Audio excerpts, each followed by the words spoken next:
මේ තියෙන්නේ පමුණුගම බීච් එක. මේ බීච් එක තියෙන්නේ මීගමුවට කිට්ටුව කොළඹත් මීගමුවත් අතර. බලන්න මේ ලස්සන බීච් එකේ හොඳට අවුව පායලා තියෙන මේ වෙලාවේ.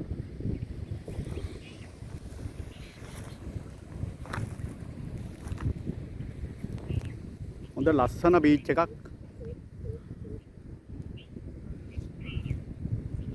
අද පැහැදිලි අහසක් තියෙන්නේ.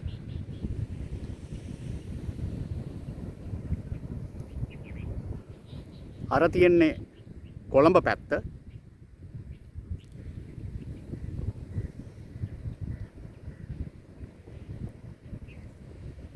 මේ තියෙන්නේ මීගමුව පැත්තට වෙන්න බීච් එක.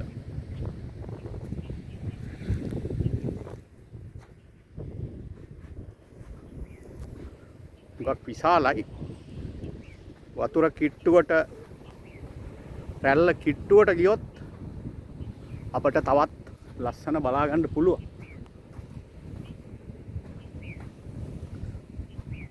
ඉතින් අවසර තමයි හුඟක් ලස්සන මෙතන. හුඟක් සෙනග ඉන්නවා. මේ දවල් අවුව වෙලාවේ නෑ.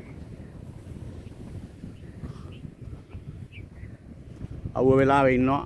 දීවර කටයුතු කරන අය ඉන්නවා අර පැත්තේ.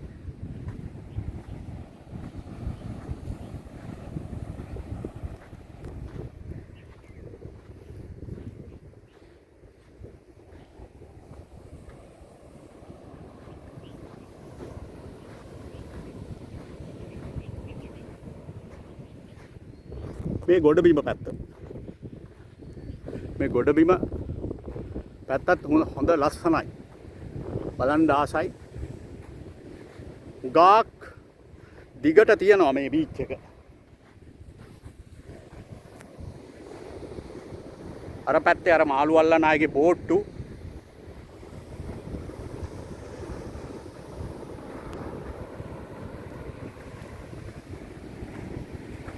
දැන් මම මේ මූද කිට්ටුවටම මේ ආවා.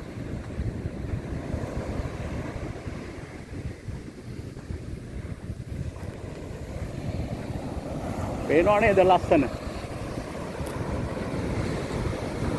මේ අහම්බෙන් මම පමුණුගම ආපු වෙලාවක මම මේ ගත්තේ. ඉතින් ඔබට පේනවා ඇති මේ ලස්සන. මේ ඔය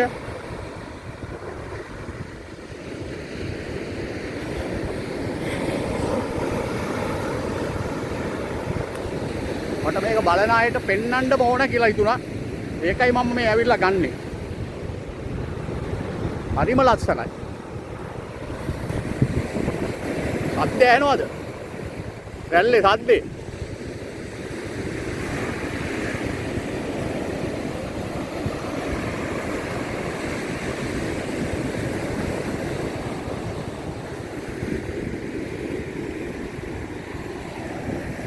අර ගොඩබිම පැත්ත. මේ දිගටම කොළඹ පැත්තට මේ පේන්නේ. රැයට බැලුවා නම් ලයිට් තමයි පේන්නේ කොළඹ පැත්ත. දවල්ට පැහැදිලිව පේන්නේ නැහැ මේ වෙලාවේ. අර පමුණුගම පල්ලිය.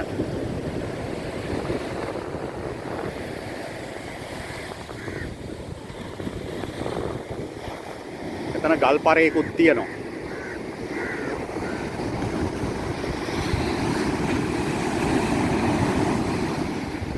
මේවා ඉතින් මූදට බයින්ඩ තරම් සුදුසු තැන් නෙමේ මේවා. මොකද නාන තැන් නෙමේ මේවා. ඉතින් ඔය උගක් අය නොදැන මේ වගේ නාන්න ගියාම අනතුරු වලටත් ලක් වෙනවා. ඉතින් ඒ වාගේ නොදන්න තැන් වල නාන්න යාම එච්චර හිතකර දෙයක් නෙමේනේ. ඉතින් තවත් දිගට ගියොත් මේ වෙරළ මේ ආකාරයෙන් බලා ගන්න පුළුවන් මේ.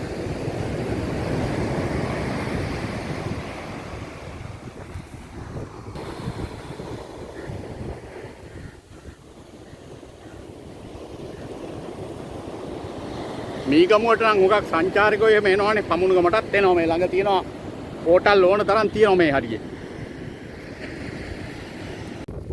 මේ වෙරළට ආසන්නේ මේ වගේ ලස්සන වැටකෙయ్య පඳුරු මේ බලන්න. මේ වැටකෙయ్య පඳුරු ලස්සන. මේ වගේ ලස්සන මලුත් තියෙනවා මේ. වැටකෙయ్య මල් නෙමෙයි මේවා බාලුලියා. නමුත් මේ වැටකෙయ్య ලොකෝ විශාල පඳුරු. මේ මූද ආශ්‍රිතව හැදෙන ගස් ඔබට පේනවා ඇති. මේ පැත්තේ නම් වෙනත් ගස් జాතියක් තියෙන්නේ. මේ වගේ නමම හරියාකාරව දන්නේ නැහැ.